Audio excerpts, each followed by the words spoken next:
Dear students, तो हमने last video में जो अपना टॉपिक स्टार्ट किया था सॉलिड स्टेट, उसमें मैंने आपको स्पेस लैटिस और यूनिट सेल के बारे में बताया था। ये आपके सामने यहाँ यूनिट सेल है और इस यूनिट सेल्स, बहुत सारी यूनिट सेल्स को अगर हम 3 डायमेंशनल या 3 डायमेंशंस में ऐड करते चले जाएं तो हमारे पास स्पेस लैटिस जो है वो बन के चला आता है।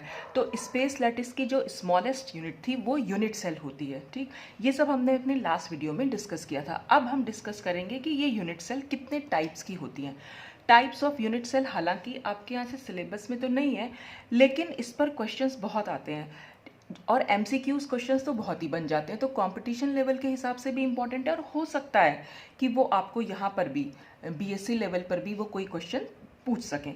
तो अब अगर हम देखें टाइप्स ऑफ यूनिट सेल्स कितने टाइप की, तो 4 टाइप की यूनिट सेल्स होती हैं और ये आपको पता भी होना चाहिए। भले ये आपके सिलेबस में है या नहीं है, लेकिन ये हमारी जो सॉलिड स्टेट की है बहुत बेसिक नॉलेज है, तो वो आपको पता होनी चाहिए।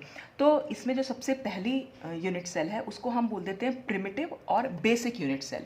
ये एक बेसिक यूनिट सेल है जो आपके सामने एक क्यूबॉइड, मतलब क्यूब की फॉर्म में, सॉरी क्यूबॉइड नहीं है, क्यूब की फॉर्म में आपके सामने दिखाई हुई है। तो इसको हम बोल देते हैं प्रिमिटिव या फिर हम कहते हैं बेसिक यूनिट सेल। तो the unit cell in which the constituent particles माने वो स्ट्रक्चरल यूनिट जो हमने कल डिस्कस की थी, एटम्स हो, मॉलिक्यूल्स हो या आयंस हैं, are present only at its corners is called primitive unit cell. तो प्रिमिटिव यूनिट सेल वो यूनिट सेल होती है जिसमें उसके एटम्स जो होते हैं या मॉलिक्यूल्स हैं या आयंस हैं वो उसके सिर्फ कॉर्नर्स पर ही प्रेजेंट होते हैं। जैसा कि मैंने यहाँ पर ये आपको ये सर्कल जो है वो दिखा भी रखे हैं इसमें। और कल ही में हमने डिस्कस भी किया था कि यूनिट सेल के जो कॉर्नर्स होंगे, कितने कॉर्नर्स होते हैं, वहाँ 8 कॉर्नर्स होते हैं। तो ये आपको यहाँ पर 8 एटम दिखाई दे रहे हैं। ठीक है, लेकिन एक्चुअल में मैंने कल भी ये बात बोली थी कि ये जो दिखने में तो 8 लग रहे हैं, तो अगर कोई आपसे पूछे कि इस यूनिट सेल में नंबर ऑफ एटम्स कितने हैं, तो आप तो एकदम देखेंगे और बता देंगे 8। लेकिन नंबर ऑफ एटम्स यहाँ पर 8 नहीं है, ये दिख रहे हैं 8। अब देखिए कैसे ये 8 नहीं है, क्योंकि जब हम एक लैटिस को बनाएंगे, यानी जब हमारे पास क्रिस्टल होगा, तो वो क्या, उसमें तो बहुत सारी यूनिट सेल आगे पीछे ऊपर नीचे जुड़ी हुई होती हैं। तो अब अगर मैं बात करूं, सपोज जैसे ये हमारी एक यूनिट सेल है, तो भाई इसके बगल में भी तो एक यूनिट सेल रही होगी। तो अगर मैं खाली सिर्फ इस एटम पर आप अपना फोकस रखें, ये वाला एटम अगर मैं इसके बगल में भी एक यूनिट सेल बना दूं, तो ये वाला एटम तो उस यूनिट सेल का भी हो जाएगा। जैसे कि अगर मैं आपको यहाँ दिखाऊं, देखिए यहाँ पर ये सिंगल यूनिट सेल है। सिंगल यूनिट सेल में तो आपको दिख रहे हैं कि ये, पर हमें कोई सिंगल यूनिट सेल तो मिलती नहीं है। क्रिस्टल्स जो होते हैं वो हमेशा, या लैटिस जो होता है वो हमेशा यूनिट सेल से मिलकर बना है।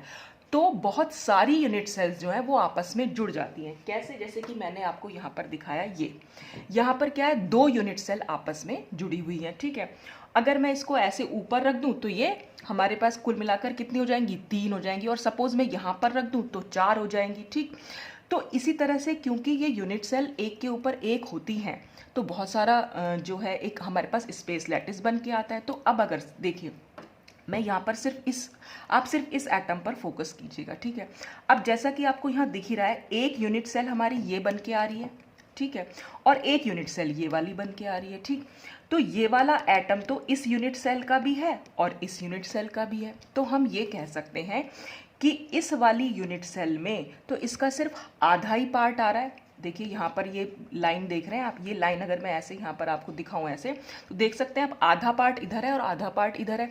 तो हम ये कह सकते हैं कि एक यूनिट सेल में इस एटम का सिर्फ आधा पार्ट है। ठीक है, जब ये सिर्फ 2 यूनिट सेल मैं आपको दिखा रही हूँ। लेकिन स्पेस लैटिस में क्या होगा, स्पेस लैटिस में तो इसके आगे भी ऐसे भी यहाँ पर भी तो एक यूनिट सेल होगी, तो यानी कि ये बॉन्ड यहाँ पर भी बन के आएगा। ठीक, तो एक यूनिट सेल और एक बन जाएगी। कौन सी यूनिट सेल होगी, वो ये वाली, ये और ये और ये, और यहाँ नीचे भी बॉन्ड बने हुए हैं। आप इसको इमेजिन कीजिएगा, क्योंकि मैं बना के नहीं दिखा सकती हूँ, मेरे पास और इसका सामान है ही नहीं, जितना था उसमें मैंने सब कुछ बना दिया आपके सामने।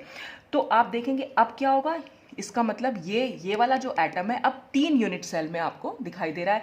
यानी एक यूनिट सेल में इसका सिर्फ 1/3 पार्ट आएगा। जैसे पहले 2 यूनिट सेल में इसका सिर्फ हाफ पार्ट आ रहा था, लेकिन अभी आप देखिए एक यूनिट सेल इधर की साइड भी तो होगी। तो अगर मैं इसको ऐसे दिखा दूं, सपोज ये, मतलब ये वाली जो थी अभी, ये जो मैंने अभी यहाँ रखा था, ये भी आपको इमेजिन करनी है कि यहाँ पर है ये, और ये भी आपको इमेजिन करनी है कि यहाँ पर ये प्रेजेंट है। तो अब ये वाली एक और यूनिट सेल बन के आ जाएगी, ये वाली, ठीक है। और यहाँ पर भी अगर ऐसे लाइन खींच दी जाए तो पूरी एक, तो अब क्या होगा, ये वाला जो एटम है वो 4 यूनिट सेल में डिवाइडेड होगा, ठीक है। तो इसका मतलब इस एटम एक यूनिट सेल में सिर्फ इसका 1/4 पार्ट आ रहा है, ठीक। अच्छा, अब क्या है भाई, ऐसा तो है नहीं कि ये यूनिट सेल सिर्फ ऐसे प्लेन में ही है, इसके ऊपर भी तो एक यूनिट सेल आएगी, ठीक है ना। क्योंकि मैं सिर्फ इसी एटम की बात कर रही हूँ तो मैं इसी एटम के ऊपर यूनिट सेल आपको शो भी कर रही हूँ। तो जब इसके ऊपर एक आएगी तो एक यूनिट सेल और बन जाएगी, ठीक। तो अब क्या होगा, ये 5 में, पहले 4 में डिवाइडेड था, अब ये 5 में हो जाएगा डिवाइडेड, यही वाला। तो यानी 1/5 पार्ट हमें एक यूनिट सेल में दिख रहा है। और ऐसे ही एक यूनिट सेल इसके ऊपर यहाँ पर भी होगी, फिर एक यूनिट सेल यहाँ पर भी होगी और एक यूनिट सेल यहाँ पर भी होगी, ठीक। तो इस तरह से क्या होगा, ये वाला एटम 8 यूनिट सेल में डिवाइडेड रहता है। यानी एक यूनिट सेल में हमें सिर्फ 1/8 पार्ट इसका मिलता है। ये बात अगर आप समझ पा रहे हैं तो बहुत अच्छी बात है, और नहीं समझ पा रहे हैं तो फिर तो आपको याद करना पड़ेगा। लेकिन आप, ये सिर्फ इमेजिनेशन पर है बेटा, आप जितना अच्छा इमेजिन कर पाएंगे उतना अच्छा आपको समझ में आएगा। तो मैंने आपको अपनी तरफ से कोशिश की है, बस आप सिर्फ एक एटम पे ध्यान दीजिए और बाकी सारे एटम पर भी वही बात लागू होती है, ठीक है।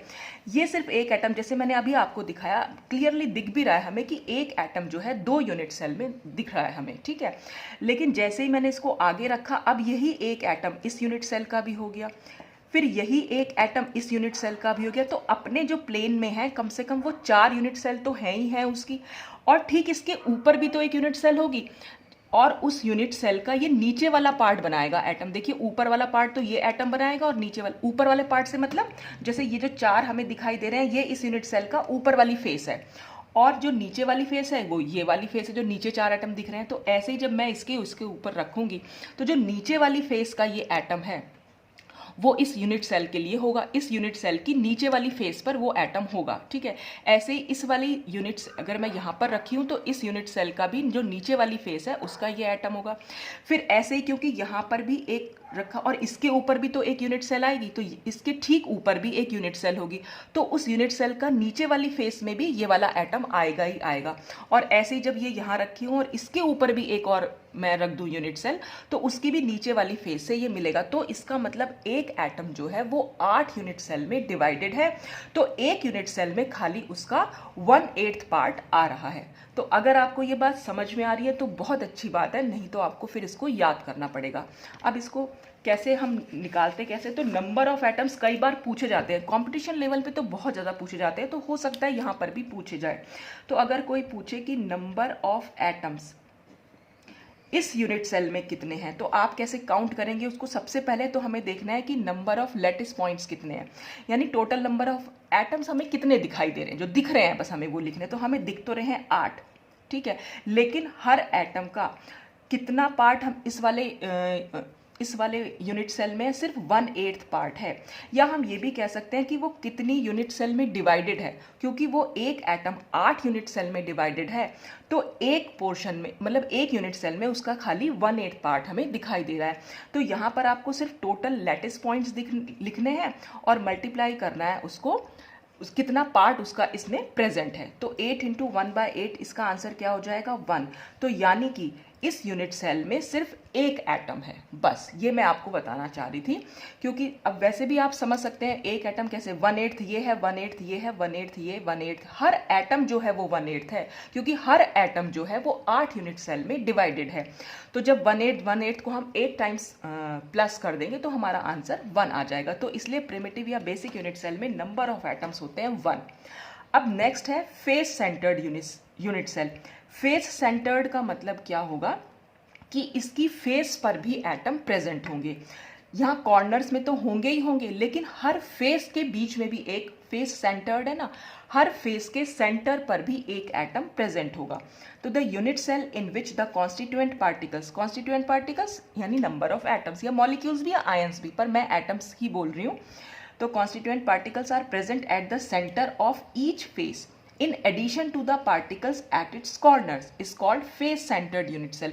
तो face centered unit cell में क्या होगा, हर कॉर्नर पर तो आपको एटम दिखाई दे ही रहा है, लेकिन हर फेस के बीच में भी एक एटम है, ठीक है, और हर फेस के बीच में एक एटम। अब आप खुद से सोचिएगा थोड़ी देर वीडियो को पॉज करके कि ये जो एक एटम, मैंने सपोज इस फेस में, आप किसी एक फेस को इमेजिन कर लीजिए, बस उस फेस को देखिए कि उस फेस का वो वाला एटम कितनी यूनिट सेल के बीच में डिवाइडेड है। देखिए अब इसको मैं थोड़ा सा करके दिखा भी देती हूँ आपको। सपोज ये हमारी वो एक यूनिट सेल है, ठीक है, मैं आपको यहीं से दिखा दे रही हूँ। अब हर फेस पर है, तो मैं हर फेस पे यानी कि यहाँ पर भी, जैसे कि इस टॉप फेस पर भी है, ठीक है। बैक फेस पर अगर मैं दिखाऊंगी तो मैं कुछ ऐसे दिखा दूंगी, ठीक है। अच्छा, अब अगर साइड फेस पर दिखाना है तो ये जो राइट हैंड साइड वाली है उस वाली फेस पे बीच में इस तरीके से, बिल्कुल ऐसे, ठीक है। और लेफ्ट हैंड साइड वाली फेस पे है तो ऐसे, तो हम ऐसे दिखा सकते हैं। और हर ये सिर्फ सिंगल एटम ही सब जगह नहीं जा रहा है, हर फेस पर एक एक एटम है, ठीक है। फ्रंट फेस पर दिखाना होगा तो मैंने इसको बीच में रख दिया ऐसे, और यहाँ पर भी एक एटम है तो मैंने यहाँ भी दिखा दिया, ठीक। अब मैं आपको सिर्फ टॉप फेस वाले एटम के बारे में हम बात करेंगे। तो पहले तो आप ये देख लीजिए कितनी फेसेस हैं, क्योंकि हमारे पास टोटल होती हैं 6 फेसेस। इसका मतलब हमारे पास 6 एटम्स इन एडिशन टू वो जो 8 एटम्स हमें दिखाई दे रहे हैं कॉर्नर्स पर, उनके साथ साथ 6 एटम्स और हमें दिखाई दे रहे हैं। और ये 8 एटम्स तो हम निकाल चुके हैं, नंबर ऑफ एटम्स यहाँ पर 1 निकला है हमारा, क्योंकि हमने 8 इंटू 1/8 किया है। अब हमें इसी में प्लस करने हैं, क्योंकि ये वाले एटम्स भी तो प्लस करने हैं। तो अब हम इन एटम्स को जब प्लस करेंगे तो कैसे करेंगे, तो खाली 6 नहीं लिखेंगे, अब हम ये देखेंगे कि ये वाला जो एटम है वो कितनी यूनिट सेल के बीच में डिवाइड हो रखा है। तो देखिए अगर ये एटम मैंने यहाँ पर बना दिया सपोज, ठीक, तो अब क्या होगा, इसके ऊपर भी तो एक यूनिट सेल आएगी, तो इसके ऊपर जो यूनिट सेल आएगी उसका जो निचला फेस होगा, इसका तो टॉप फेस, और उस यूनिट सेल का जो इसके ऊपर है उसका निचला फेस, इस यूनिट, ये जो एटम है उन दोनों फेसेस के बीच में हाफ हाफ जाएगा। समझ में आ रही है मेरी बात? जैसे सपोज ये वाली हमारी 2 यूनिट सेल थी, अब अगर सपोज मैं इस वाले एटम को, इस ये जो फेस है ना, ये वाला जो कॉमन फेस है, दोनों के बीच में कॉमन फेस कौन सी है, ये वाली फेस कॉमन है, मैंने इस एटम को यहाँ रख दिया क्योंकि हर फेस पर है एटम। तो मैं इसको, मतलब मैं रख तो नहीं पाऊंगी, मेरा हाथ नहीं जा रहा है, मतलब यहाँ पर अगर मैं रख दूं इस एटम को तो क्या होगा, ये एटम अब इस यूनिट सेल का भी है और इस यूनिट सेल का भी है, दोनों के बीच में ये डिवाइडेड है, ठीक है। तो यानी हाफ इस एटम का, इस वाइट वाले एटम का हाफ पार्ट इस यूनिट सेल के पास है और हाफ पार्ट इस यूनिट सेल के पास है, और बाकी किसी यूनिट सेल में डिवाइडेड नहीं है। देखिए अगर मैंने ये एटम यहाँ बीच में रखा हुआ है, अब मैं अपनी फिंगर से ही बता देती हूँ, यहाँ पर एक एटम मैंने रखा हुआ है, यानी यहाँ पर, ठीक है, जैसे कि ये अगर मैं दिखाऊं, यार अभी हाथ से फिसले जा रहा है मेरे, मतलब आप इसको इमेजिन, यहाँ पर ये देखिए इस तरह से रखा हुआ है, ठीक है। तो अब देखिए, अब इसके यहाँ पर चाहे मैं बना दूं एक यूनिट सेल, चाहे एक यूनिट सेल यहाँ बना दूं, चाहे यहाँ बना दूं, या इधर बना दूं, उधर बना दूं, कहीं कोई फर्क नहीं पड़ेगा, ये एटम बाकी किसी यूनिट सेल में नहीं जाएगा, ये एटम सिर्फ इन 2 यूनिट सेल के बीच में ही डिवाइड रहेगा, क्योंकि फेस जो है, कॉमन फेस हमारी जो होती है वो 2 यूनिट सेल के बीच में जाती है। देखिए अब क्या है, सपोज जैसे यहाँ पर है ये वाला एटम, हमने इस एटम की तो बात की, अब अगर टॉप फेस पर भी एक एटम है, सपोज यहाँ पर एक एटम है, तो भाई क्या होगा, अब इसके ऊपर ये यूनिट सेल आ रही है, तो ये वाली, ये जो यहाँ बन रही है, ये ऊपर वाली मत देखिएगा, ये जो नीचे वाली बन रही है, जो इसकी जो निचली फेस है, ठीक है, इसकी इस वाली यूनिट सेल की निचली फेस और इस वाले यूनिट सेल की टॉप फेस, उससे मिलके भी तो हमारे पास एक यूनिट सेल बन रही है। तो क्या होगा, इस वाली जो, ये वाली जो यूनिट सेल बन रही है, ये यूनिट सेल और नीचे वाली यूनिट सेल इस एटम को अपने बीच में रखे हुए हैं, यानी दोनों की जो कॉमन फेस है, ठीक है, दोनों की जो कॉमन फेस है उसके बीच में हम, मतलब ये जो एटम है 2 यूनिट सेल के बीच में डिवाइडेड है, बस इतना ध्यान, यानी कि फेस पर जो एटम प्रेजेंट होता है वो 2 यूनिट सेल के बीच में डिवाइडेड रहता है। तो इसका मतलब क्या हुआ, अगर एक एटम हमारा 2 यूनिट सेल में डिवाइडेड रहता है, तो यानी हमें तो सिर्फ हाफ पार्ट मिल रहा है, एक यूनिट सेल को तो उसका सिर्फ हाफ पार्ट मिल रहा है, ठीक है। तो अब हमें क्या करना है, यहाँ पर हाफ पार्ट हमें मिल रहा है, ये हमें ध्यान रखना है।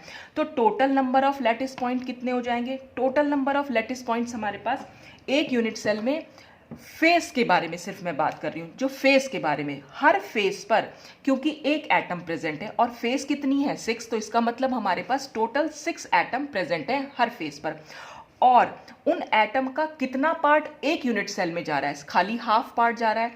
तो हम क्या करेंगे, total number of atom 6 into 1/2 करेंगे, जैसे हमने यहां पर किया था। कॉर्नर्स कितने थे? 8 कॉर्नर्स थे, और उन कॉर्नर्स पर जो एटम्स प्रेजेंट थे उनका खाली 1/8 पार्ट उस यूनिट में जा रहा था, उस यूनिट सेल में जा रहा था। तो हमने इसको इस तरह से निकाला। ठीक इसी में हम प्लस कर देंगे ये वाला पोर्शन, यानी ये हो जाएगा 8 इंटू 1/8 प्लस। तो टोटल नंबर ऑफ एटम्स हमने कैसे निकाले?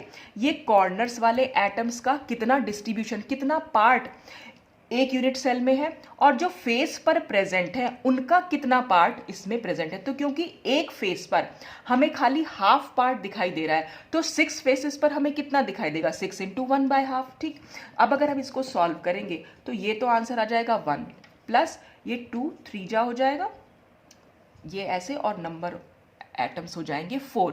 तो फेस सेंटर्ड में अगर हमें निकालने को आएगा तो हम वहां पर निकालेंगे टोटल नंबर ऑफ एटम्स होते हैं हमारे पास 4। तो टोटल नंबर ऑफ एटम्स यहां पर हम लिख सकते हैं अगर कोई, और ये क्वेश्चन बहुत आता है बेटा, नंबर ऑफ एटम्स। तो ये ना आपको कई बार याद कर, अगर आपके दिमाग में है क्लियर तो फिर आप इसको याद करने की जरूरत नहीं पड़ेगी, और भाई अगर नहीं समझ में आ रहा है तब तो फिर आपको याद ही करना पड़ेगा। तो ये 1 निकलेगा आंसर, यहाँ पर 3, तो टोटल नंबर ऑफ एटम्स हमारे पास 4 हो जाएंगे। तो दिखने में ऐसा लग रहा है कि 8 तो कॉर्नर में और 6 फेसेस में है, तो कुल मिलाकर तो 14 होने चाहिए। तो लेटिस पॉइंट यहाँ पर 14 ही है, लेकिन उन लेटिस पॉइंट्स में एटम्स जो प्रेजेंट हैं वो एटम्स जो हैं हमारे कितने हैं? वो खाली हमारे पास सिर्फ 4 है। तो नंबर ऑफ एटम्स ही निकालने को आते हैं। तो नंबर ऑफ एटम्स आपने देख लिया कि जो कॉर्नर्स पर प्रेजेंट होंगे उनका खाली 1/8 पार्ट एक यूनिट सेल में जाएगा।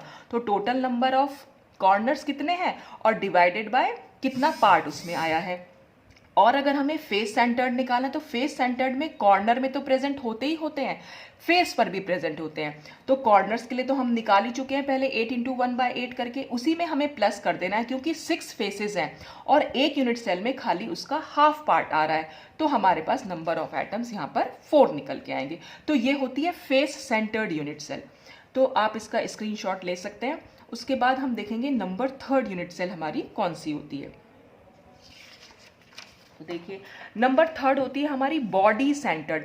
बॉडी सेंटर्ड का मतलब होता है अब बॉडी के सेंटर पर यूनिट सेल, ये जो मैं ये कह रही हूँ ना, ये यूनिट सेल, तो ये यूनिट सेल की बॉडी है, ठीक है। इसके सेंटर में भी प्रेजेंट होगा, कॉर्नर में तो प्रेजेंट है ही है लेकिन इसके सेंटर में भी प्रेजेंट होगा। तो यानी सेंटर में क्या है, ऐसे प्रेजेंट होगा, ठीक। तो जब ये इस बॉडी में होगा यानी इस यूनिट सेल के अंदर होगा, तो चाहे अब मैं यूनिट सेल यहां लगा दूं, चाहे यहां लगा दूं, यहां ऊपर नीचे कहीं भी लगा दूं, ये वाला तो सिर्फ इस पूरी एक यूनिट सेल का ही रहेगा। ये बात आप समझ रहे हैं इस चीज को। मान लीजिए यहां पर वो एटम प्रेजेंट है जो मैंने अभी व्हाइट दिखाया था, यहां पर वो एटम प्रेजेंट है। तो अब अगर मैं इस यूनिट सेल को, देखिए हमें 2 यूनिट सेल यहां बढ़ा दे रही हूं, सपोज इस तरह से बढ़ेगी वो, ठीक है। तो इस एटम का कोई भी पार्ट इन यूनिट सेल में तो नहीं जा रहा है, इसके ऊपर रख दूंगी तब भी नहीं जाएगा, यहां रख दूंगी तब भी इसका कोई पार्ट नहीं जाएगा, यहां भी रख दूंगी तब भी कोई नहीं जाएगा। ये वाला जो एटम है जो बॉडी में प्रेजेंट है, जो इस स्ट्रक्चर के बीचों बीच प्रेजेंट है, वो सिर्फ इसका अपना ही रहेगा। यानी इसके पास एक एटम फुल है, फुल एटम इसका है, उसका कोई पार्ट कहीं पर नहीं जा रहा है। तो बॉडी सेंटर्ड वो होती है the unit cell in which one constituent particle is present at the centre, एक कॉन्स्टिट्यूएंट पार्टिकल जो बीच में प्रेजेंट होता है, in addition to the particles at its corners, corners के अलावा एक बीच में प्रेजेंट होता है। तो अब अगर कोई नंबर ऑफ एटम्स पूछे इसमें, तो नंबर ऑफ एटम्स कितना, कॉर्नर के लिए हमें पता है 8 इंटू 1/8 करना है, प्लस क्योंकि एक पूरा फुल एटम इसका अपना ही है तो हम सिर्फ 1 लिखेंगे क्योंकि उसका कोई भी पार्ट कहीं पर इस एटम का कोई भी पार्ट डिवाइडेड नहीं है, पूरा का पूरा एटम इसका अपना है। तो आंसर क्या आ जाएगा, 1 + 1 = 2। तो बॉडी सेंटर्ड यूनिट सेल में नंबर ऑफ एटम्स होते हैं 2, ठीक। अब आते हैं हम एंड सेंटर्ड। एंड सेंटर्ड क्या होता है, एंड सेंटर्ड फेस सेंटर्ड जैसा ही होता है, लेकिन इसमें क्या होगा, हर फेस पर प्रेजेंट नहीं होता एटम, सिर्फ टॉप और बॉटम वाली फेस पर एटम, मिडिल में फेस की, मतलब टॉप फेस और बॉटम फेस के मिडिल में एटम जो है प्रेजेंट होता है, in addition to corners. Corners पर तो प्रेजेंट होंगे ही होंगे, लेकिन टॉप फेस और जो नीचे वाली फेस है उसमें भी यहां पर प्रेजेंट होंगे। तो the unit cell in which the constituent particles are present at the centre of only one set of faces, खाली एक सेट ऑफ फेसेस होगा, टॉप फेस और bottom face. To the particles at its corner is called end centred unit cell. ठीक है, तो अब हमारे पास हम नंबर ऑफ एटम्स निकालें अगर, तो नंबर ऑफ एटम्स हमें दिखा 8 इंटू 1/8 तो हमें करना ही है। अब हम प्लस क्या करेंगे, क्योंकि हमें ये सिर्फ 2 ही फेसेस हैं जिन पर एटम्स जो है प्रेजेंट है, तो 2 इंटू, और हर फेस का जो एटम होता है वो सिर्फ एक यूनिट सेल में सिर्फ हाफ आता है, क्योंकि हाफ पार्ट उसका दूसरा यूनिट सेल में आता है, तो 2 इंटू 1/2 कर देंगे। तो फेस के लिए हमेशा हम हाफ करते हैं, कॉर्नर्स के लिए हम हमेशा 1/8 करते हैं, बॉडी के लिए हम हमेशा सिंगल 1 करते हैं, और 8 इंटू 1/8 आपको बस हमेशा याद रखना है। तो ये 8 से 8 कैंसिल हो जाएगा, 1 और 2 से 2 cancel, is equal to end centre में हमारे आंसर आ जाता है 2। ठीक है, तो इस तरह से हम इसको जो है ये 4 यूनिट सेल जो होती हैं वो हमारी टाइप्स ऑफ यूनिट सेल के अंडर आती हैं। तो इसमें आपको एक तो नाम से पता होना चाहिए उसका स्ट्रक्चर, कि भाई हमें उसका स्ट्रक्चर कैसे बनाना है। दूसरा, स्ट्रक्चर बनाने तो खैर नहीं आएगा, लेकिन स्ट्रक्चर आपके दिमाग में होगा तो फिर आप नंबर ऑफ एटम्स निकाल सकते हैं, और नंबर ऑफ एटम्स भी आपको याद करने की जरूरत नहीं, मैंने आपको अपनी तरफ से समझाने की कोशिश की है बेटा। अगर नहीं समझ में आया तब तो आपको याद करना ही पड़ेगा, लेकिन अगर समझ में आ गया तो बहुत अच्छी बात है, फिर आपको कुछ भी लर्न करने की जरूरत नहीं, आप आराम से वहां पर जवाब दे सकते हैं। अब लास्ट में ये 7 क्रिस्टल सिस्टम है। देखिए, जो हमारी ये प्रिमिटिव यूनिट सेल्स थी, एक साइंटिस्ट हुए ब्रेविस, ठीक है, तो वो ब्रेविस जो साइंटिस्ट थे उन्होंने क्या करा, ये जो बेसिक यूनिट सेल्स थे, इन यूनिट सेल की हेल्प से बहुत सारे क्रिस्टल बन सकते हैं। ठीक है, तो उन्होंने क्या करा, जितने भी क्रिस्टल सिस्टम्स थे उनको बस 7 टाइप्स में डिवाइड कर दिया। तो कोई पूछे कितने टाइप के क्रिस्टल सिस्टम्स होते हैं उनको, तो हमारे पास 7 टाइप्स के क्रिस्टल सिस्टम्स होते हैं, जिनको हम ब्रेविस क्रिस्टल सिस्टम या ब्रेविस लैटिसेस भी बोल सकते हैं। तो BRAVA और आएगा इसमें, BRAVAIS, तो ब्रेविस लैटिसेस होते हैं ये। तो इसमें वो 7 क्रिस्टल सिस्टम कौन कौन से हैं वो सब मैंने यहाँ पर नाम लिख दिए हैं। उनके एक्सियल डिस्टेंसेस, कल हमने एक्सियल डिस्टेंसेस और एक्सियल एंगल्स के बारे में बात की थी, यहाँ मैं आपको दिखा भी देती हूँ। एक्सियल डिस्टेंसेस, जो एक्सिस पर जो डिस्टेंस होगा उसको हम एक्सियल डिस्टेंसेस बोलते हैं, और एक्सियल एंगल्स, 2 एक्सिस के बीच का एंगल जो है वो एक्सियल एंगल होता है। तो इसमें अल्फा, बीटा, गामा, और जो एक्सियल डिस्टेंसेस है ये तो अल्फा, बीटा, गामा क्या है, हमारे एक्सियल एंगल्स, और एक्सियल डिस्टेंसेस ABC से जो हमने दिखा रखे हैं। तो बस इन 7 क्रिस्टल सिस्टम्स में बस उन्हीं में डिफरेंसेस देखने को हमें मिलते हैं। तो बहुत सारे टाइप के क्रिस्टल सिस्टम बन सकते हैं बहुत सारे यूनिट सेल से, लेकिन उन सबको ब्रेविस ने क्या करा, 7 टाइप्स के ग्रुप्स में डिवाइड कर दिया। तो हमारे पास जो बेसिक क्रिस्टल सिस्टम्स है, कोई पूछे कि बेसिक क्रिस्टल सिस्टम्स कितने हैं, तो 7 क्रिस्टल सिस्टम्स हैं, वो सब मैंने यहाँ लिख दिए हैं। क्यूबिक है, टेट्रागनल है, मोनोक्लिनिक है, ऑर्थोरोम्बिक है, ट्राइक्लिनिक है, हेक्सागनल है और रोम्बोहेड्रल है। ये उन क्रिस्टल सिस्टम्स की शेप है। क्यूबिक शेप जो मैंने यहाँ पर दिखाई रखी है आपको, क्यूबिक।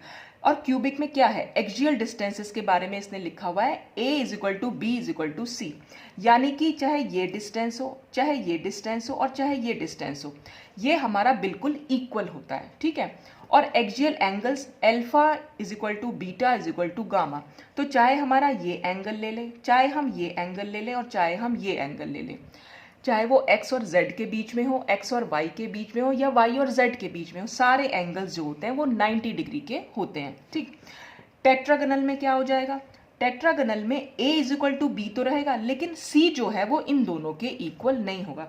फॉर एग्जाम्पल, बस मैं इसी का एक एग्जाम्पल देख के आपको बताना चाह रही हूँ कि हम इसमें क्या कर सकते हैं। देखिए, मैंने ये एक अगर मैं इसको इस तरह से बनाऊं, एक कुछ इस तरह से, ठीक, तो क्या है, ये अगर मैं A मान लूं और ये हमारा B है, तो ये A और B तो इक्वल डिस्टेंस के होंगे, लेकिन जो C है वो थोड़ा सा लंबा हो जाएगा। तो ये जो हमारी शेप निकल के आती है वो ऑर्थोरोम्बिक शेप, ऑर्थोरोम्बिक कह रही हूँ मैं, टेट्रागनल जो है वो शेप निकल के आती है। तो टेट्रागनल में हमने कुछ इस तरह से, जिसमें हमारा A = B तो है, लेकिन C जो है वो इक्वल नहीं है, यानी ये दोनों लेंथ जो है वो इक्वल होंगी, लेकिन ये वाली लेंथ जो है हमारी इक्वल नहीं होती है। लेकिन जो एंगल्स आएंगे अल्फा, बीटा, गामा, यानी चाहे वो ये एंगल हो, चाहे ये एंगल हो, चाहे ये एंगल हो, ये तीनों के तीनों 90 डिग्री होंगे। ठीक, तो ये जो हमने इसी के बेसिस पर हम शेप निकाल सकते हैं। अब मोनोक्लिनिक है, मोनोक्लिनिक में ना तो A B के इक्वल होगा, ना A B के इक्वल C होगा, इसमें तीनों ही हमारे जो डिस्टेंसेस हैं वो बिल्कुल अलग अलग होंगे। ठीक है, और यहाँ पर क्या होगा, अल्फा और गामा जो होते हैं वो तो 90 डिग्री होते हैं, लेकिन बीटा जो है वो 90 डिग्री नहीं होता है। फिर ऑर्थोरोम्बिक है, ऑर्थोरोम्बिक में तीनों ही जो एक्सियल डिस्टेंसेस हैं वो डिफर करते हैं। यहाँ पर अल्फा बीटा गामा तीनों के तीनों 90 डिग्री होते हैं। फिर ट्राइक्लिनिक है, ट्राइक्लिनिक में भी हमारा ये तीनों एक जैसे नहीं होते हैं, और यहाँ पर अल्फा जो है बीटा और गामा ये सब कुछ भी इक्वल नहीं है, और ये ना 90 डिग्री के इक्वल नहीं होते। अल्फा बीटा गामा तीनों ही 90 डिग्री के इक्वल नहीं होंगे। फिर हेक्सागोनल है, तो ये सब इसकी प्रॉपर्टीज़ हैं। तो बेटा ये भी आपको ध्यान रखना चाहिए। अब ये याद करना थोड़ा सा मुश्किल है, लेकिन थोड़ा सा मैंने इसको आसान बनाने की कोशिश की है कि आप जैसे ये जो नाम है, आपको ये नाम कैसे याद रखने हैं। देखिए अगर मैं इसको ऐसे लिख दूँ, आपको एक सेंटेंस याद रखना है, क्यूट, क्यूट की स्पेलिंग होती है CUTE, क्यूट माने बहुत प्यारा। क्यूट मदर, मदर हम कैसे लिखते हैं, M फिर O फिर T फिर H और E भी मैं यहीं बना दे रही हूँ, और R, MOTHERE तो होती है मदर की स्पेलिंग। तो क्यूट मदर, आप इसको ऐसे ध्यान रख सकते हैं। तो CU जैसे ही आपको याद आएगा, पहले तो आप ये नाम याद कर लीजिएगा, लाइन से याद करने की जरूरत नहीं, पर CU से क्या नाम बन सकता है, तो CU से बनेगा क्यूबिक, ठीक है। फिर TE से हमारा बनेगा टेट्रागनल। देखिए 2 T से नाम है यहाँ पर, टेट्रागनल भी और ट्राइक्लिनिक भी। तो यहाँ पर TE मैंने इसीलिए लिखा ताकि आपको ध्यान रहे कि ये टेट्रागनल है। ट्राइक्लिनिक में तो R आ जाएगा पहले, ठीक है, तो ये टेट्रागनल हो जाएगा। फिर M फॉर हो जाएगा मोनोक्लिनिक, फिर O फॉर हो जाएगा ऑर्थोरोम्बिक, T फॉर हो जाएगा ट्राइक्लिनिक, और हेक्सागनल के HE, यहाँ पर हेक्सागनल में भी HE है तो हेक्सागनल, और R फॉर हो जाएगा रोम्बोहेड्रल। तो आप इसको इसी सीक्वेंस में याद रखिए, क्यूट मदर। तो क्यूट की स्पेलिंग आपको याद है, मदर की स्पेलिंग याद है, बस मदर में इतना ध्यान रखिएगा कि HE यहाँ पर एक साथ लिखना है, और उससे आपको ध्यान रहेगा कि ये हेक्सागनल है। तो पहले तो आप ये नाम याद रख सकते हैं। अगर आप याद कर पाए तो बहुत अच्छी बात है, नहीं भी याद कर पाए तो फिर तो कुछ कह ही नहीं सकते। लेकिन अगर आप इन नामों को 2-3 दिन भी रिवाइज करेंगे, अपने आप से सब कुछ याद हो जाएगा। देखो बेटा, केमिस्ट्री हो चाहे फिजिक्स हो चाहे मैथ्स बायो कुछ भी हो, अगर आप रिवाइज करते हैं किसी चीज को तो आप उसको बहुत अच्छे से याद कर सकते हैं। आप खुद से देखिएगा, ये आपको देखने में आज लग रहा हो कितना टफ बता दिया है मैम ने, लेकिन अगर आप हर रोज इसे रिवाइज करेंगे ये चुटकियों में आपको याद हो जाएगा। फिर आपको बार बार याद करने की जरूरत भी नहीं पड़ेगी। फिर आप हफ्ते में एक बार देखेंगे, आपको याद आ जाएगा कि आपने क्या किया था। तो याद करने का यही तरीका है, जितना ज्यादा आप रिवाइज करेंगे वो फिर आपको बहुत जल्दी जल्दी याद होना शुरू हो जाता है। फिर आप उसको रिवाइज करने में भी हफ्ता या 10 दिन ले सकते हैं। पहले तो आप इसको हर रोज रिवाइज कीजिए, फिर आप हर 10वें दिन रिवाइज कर लीजिए जब आपको एक बार अच्छे से याद हो जाए। अब देखो इसमें ये चीज एक्सियल डिस्टेंसेस भी याद करना कितना ईजी है। सबसे पहले क्यूबिक का आपको पता ही है स्ट्रक्चर कैसा है, तो आप उसको A = B = C तो आपको याद रहेगा। फिर आपने क्या करना है, इसमें कट मारने शुरू करने। कट से मेरा मतलब ये जो नॉन इक्वल का हम साइन बना रहे हैं, तो आप इधर की साइड से यानी कि राइट हैंड साइड से शुरू कीजिए।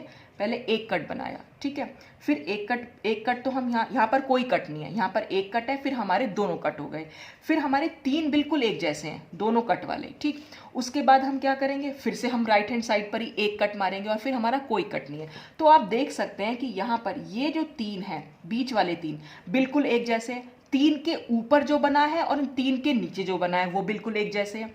फिर जो फर्स्ट नंबर पे और जो लास्ट नंबर पे है वो बिल्कुल एक जैसा है। तो देखो 2 मिनट में ये आपको याद हो जाएगा। बस आपने क्या करना है, बीच के 3 एक जैसे, कॉर्नर और फर्स्ट और लास्ट आपको ध्यान है, ठीक है। A = B = C तो आपको याद रहेगा ही रहेगा, क्यूबिक आपके सामने स्ट्रक्चर है क्योंकि, तो ये याद रहेगा तो आपको नीचे वाला भी याद रहेगा कि भाई फर्स्ट और लास्ट तो हमारा एक जैसा है। उसके बाद आपको ये बस ये वाला, जैसे ही आपको याद आएगा कि आपको राइट हैंड साइड से एक कट मार रहा है, ये ध्यान रखिएगा इस वाले हाथ पे पेन रहता है, जिस वाले हाथ पे पेन रहता है बस वहीं से हमें कट मारना है। तो ये कट किया, और जैसा हमने ये बनाया ठीक इससे ऊपर वाला भी वैसा ही बनाना है, और बाकी के तीनों हमारे सारे कट हो जाएंगे। तो ये तो आपको याद हो जाएगा बहुत ईजिली। अब आ जाते हैं हम एक्सियल एंगल्स पे। एक्सियल एंगल्स में क्या करना है, शुरू के दोनों बिल्कुल इक्वल है, शुरू के दोनों इक्वल है, और फिर 4th नंबर वाला भी इक्वल है। ये दोनों इक्वल हुए, 4th नंबर वाला इक्वल है। उसके बाद आपको क्या करना है, इस 4th नंबर से ऊपर और नीचे वाले को, या सिर्फ खाली ऊपर वाले को देखिए, अल्फा = गामा है, ये थोड़ा सा याद करना पड़ेगा आपको, ठीक है। 4th वाला आपको याद हो गया। 4th से जो नीचे वाला है ये ट्राइक्लिनिक है, ये इसमें कुछ भी इक्वल है। ट्राइक्लिनिक हमारा एक ऐसा 7 क्रिस्टल सिस्टम, मतलब ऐसा क्रिस्टल सिस्टम है जिसमें कोई भी चीज इक्वल नहीं होती है, सबसे अनसिमेट्रिकल होता है। ये बात ध्यान रखिएगा, ट्राइक्लिनिक अपने आप में ऐसा क्रिस्टल सिस्टम है जो अनसिमेट्रिकल होता है, जिसमें कहीं कोई सिमेट्री आपको दिखाई नहीं देगी, ठीक है, ना तो एंगल्स में दिखाई देगी ना डिस्टेंस में दिखाई देगी। तो ट्राइक्लिनिक में कुछ भी चीज इक्वल नहीं है, देखिए सब पे कट लगा हुआ है, तो ठीक है, कुछ भी इक्वल नहीं है। फिर आपको इसके नीचे वाला ध्यान रखना है कि alpha is equal to beta यहाँ 90 डिग्री है, लेकिन गामा जो है आपका 120 डिग्री है, ठीक। और फिर alpha is equal to beta is equal to gamma, cut कर दिया, इन तीनों ही एंगल हमारे 90 डिग्री नहीं है। तो थोड़ा सा ये तो आपको बहुत इजीली याद हो जाएगा, इसमें थोड़ा सा है आपको याद करने का कि किस तरह से आप ध्यान रखेंगे, लेकिन फिर वही बात है, आप 2-3 बार इसको लिख के देखेंगे ना, अपने आप से याद हो जाएगा। हर रोज आपको इसको याद कर सकते हैं और अपना भी कोई तरीका बना सकते हैं। भाई इसमें बस ये दोनों एक जैसे हैं, फिर हमें याद है 4th नंबर वाला एक जैसा है। फिर जैसे ही ट्राइक्लिनिक आया, ट्राइक्लिनिक में कुछ भी चीज़ सिमिलर नहीं होती, सबको कट मारते चले जाओ, तो सबको कट मार दिया, ये याद हो जाएगा। फिर 4th नंबर तक हम पहुंच गए थे, बस इससे ऊपर वाला और इस ट्राइक्लिनिक से नीचे वाला, इसमें alpha is equal to gamma है, इसमें alpha is equal to beta है, दोनों ही 90 डिग्री है। यहाँ पर बीटा 90 डिग्री के इक्वल नहीं है, लेकिन गामा जो है यहाँ पर 120 के इक्वल है। बस इस तरह से थोड़ा सा ध्यान रख लीजिएगा, ये फिर आप याद कर लीजिएगा। तो ये 7 क्रिस्टल सिस्टम जिनको हम ब्रेविस लैटिसेस कहते हैं, ये कुछ इस तरह से मैंने आपको दिखा दिया। तो यहाँ पर आपका टाइप्स ऑफ यूनिट सेल खत्म होता है। फिर हम नेक्स्ट वीडियो में नेक्स्ट टॉपिक को डिस्कस करेंगे। तो आज के लिए बस इतना ही। Thanks for watching.